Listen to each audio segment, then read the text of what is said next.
Hello à toutes et à tous. Est-ce qu'il existe une limite critique d'énergie? Dit autrement, est-ce que c'est possible de ne pas manger suffisamment de calories? Donc il y aurait une limite en dessous de laquelle il ne faut pas descendre. Parfaitement. Cette limite a pour nom la limite critique d'énergie disponible. Énergie disponible pourquoi? En fait, votre corps fonctionne et c'est un petit peu comme un moteur de voiture qui est toujours allumé. Il y a toujours plusieurs choses qui coûtent de l'énergie, notamment bien sûr votre cerveau, mais aussi votre corps est une organisation de systèmes, hein, donc il y a plein de choses, il y a le système immunitaire, il y a le système de reproduction, il y a plein de choses qui sont plus ou moins utiles en fonction de votre situation. Et si on parle de limite critique d'énergie, c'est la limite minimale de calories, hein, on parle d'énergie, dont votre corps a besoin pour que tout tourne comme il faut, on va dire. Et vous pouvez la calculer assez facilement pour pas que cette vidéo se tourne en vidéo d'algèbre. Je vais simplement vous l'écrire. C'est 40 fois, pardon, c'est 30 fois votre masse maigre. Et donc je vous explique comment le calculer dans les commentaires. Si ça vous intéresse, vous pouvez aller voir.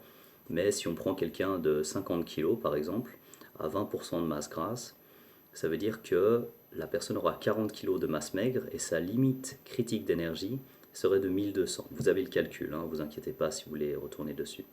Et donc cette personne, lorsqu'elle ne fait pas de sport, ne devrait quelque part, dans l'idéal, jamais manger moins de 1200 calories. Que se passe-t-il si cette personne fait du sport? Donc si cette personne fait du sport, elle a 1200 calories qu'elle doit de toute façon manger pour ne pas dépasser cette limite, mais si elle fait du sport, ces calories utilisées pour le sport ne sont plus disponibles pour les autres parties du corps finalement. Donc c'est les muscles qui ont besoin pour le mouvement de l'activité en question, etc. Et en fait, pour la limite critique d'énergie disponible, il faut prendre en compte l'activité physique. Ce que ça veut dire, c'est que vous ne pouvez pas brûler un donut, par exemple, que vous auriez mangé en trop selon vous, en allant courir pour brûler les calories et ne pas vous préoccuper de la quantité d'énergie qui reste, donc la quantité de calories qui reste pour le reste de votre corps. Donc si vous avez dépensé 500 calories par exemple sur le tapis de course, vous avez fait une heure de course, peut-être un peu plus pour quelqu'un de 50 kg, et puis vous avez dépensé 500 calories, et votre limite critique d'énergie est de 1200, bah vous ne devriez pas manger moins de 1700 calories. Donc 1200 calories plus 500 calories de dépense énergétique. Pourquoi? Parce que les 500 calories brûlées pour la dépense énergétique ne sont plus disponibles pour le reste du corps, pour le reste des fonctions. Donc, on arrive à un calcul qui est pertinent, particulièrement pertinent pour les athlètes, c'est-à-dire que les personnes qui ont des fois des dépenses caloriques colossales, par exemple des personnes qui marchent 15 000 pas par jour, et en plus de marcher 15 000 pas par jour, font encore une heure d'entraînement d'endurance, ces personnes ont besoin de manger plus de calories pour que leur corps fonctionne correctement, parce que ces calories perdues, ces calories brûlées, donc on met toujours en avant il faut brûler plus de calories, etc. Oui, mais du coup ces calories sont perdues, c'est-à-dire vous les avez brûlées, vous les avez dépensées, c'est très bien, vous n'allez pas les stocker en graisse, on est d'accord, mais elles ne sont plus disponibles pour le reste du corps. Et si vous mangez moins que cette limite, donc qui se calcule, encore une fois je vous le note dans la description, si vous mangez moins que cette limite critique d'énergie pendant plusieurs jours de suite, en l'occurrence, mesdames, vous pouvez parfaitement perturber votre cycle au point de vous retrouver en aménorrhée, donc ne plus avoir de règles déclenchées. Et puis, ça peut être problématique sur la durée pour plusieurs raisons, mais concrètement, ça c'est une des choses qui peut arriver. Une autre chose qui peut arriver, très concrète, on reste dans le système de reproduction, grosse diminution de la libido, et on peut avoir également une augmentation impressionnante des risques de blessures, des risques de fractures. Donc lorsque vous manquez d'énergie, lorsque votre corps n'a pas assez d'énergie disponible pour tourner normalement, c'est un petit peu comme une coupe budgétaire et vous devez faire des choix. Qui va rester, quel métier est absolument nécessaire et utile pour faire tourner la boîte, vous voyez ce genre de choses. C'est la même chose avec votre corps.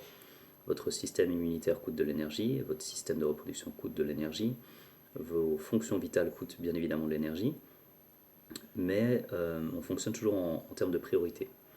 Et si vous manquez d'énergie pendant trop longtemps, vous êtes par exemple, un cas typique, vous êtes en préparation, vous préparez une femme, une athlète bikini, donc dans les compétitions d'ordre de bodybuilding, vous avez une catégorie par exemple où les femmes pour les compétitions bikini vont quand même descendre assez bas en masse grasse.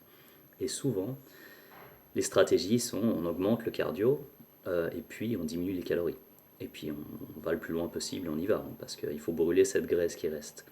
Et le problème avec cette approche, c'est que donc, toutes ces calories, maintenant vous l'avez compris, sont bien évidemment plus disponibles pour les fonctions de base de votre corps. Et donc c'est tout à fait typique en fait de retrouver des femmes qui n'ont plus leurs règles, et ce pendant un bon moment, à cause de la compétition. Et enfin pas à cause de la compétition, oui probablement aussi, mais à cause de la planification pour arriver à un niveau qui est celui requis par la compétition.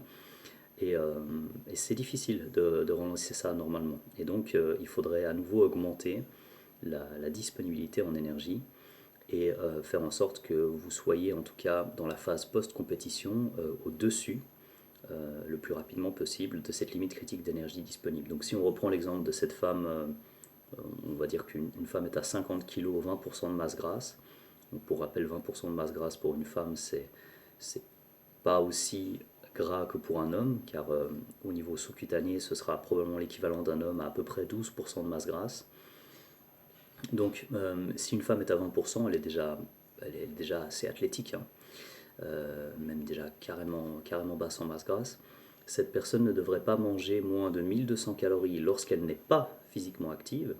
Et si elle consomme l'équivalent de 500 calories lors de sa séance de sport ou au total sur sa journée en termes de dépenses énergétiques, il faudra qu'elle mange un minimum de 1700 calories pour ne pas être en dessous de cette limite critique d'énergie disponible.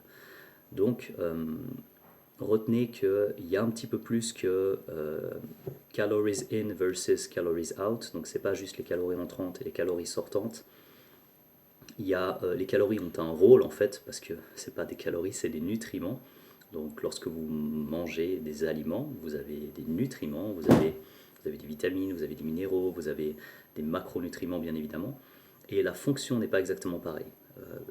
On pourrait même aller un petit peu plus loin et puis parler du rôle des protéines comparé au rôle des glucides et puis des lipides. Donc si on voulait un petit peu distinguer le type de calories, on pourrait dire que ce serait dommage pour le corps d'utiliser les protéines comme substrat énergétique de base. Dit autrement, ce serait triste d'un point de vue efficience de devoir passer par l'utilisation des protéines comme énergie, alors qu'on pourrait avoir par exemple on pourrait juste utiliser du glucose, on pourrait juste utiliser des glucides pour tel ou tel effort.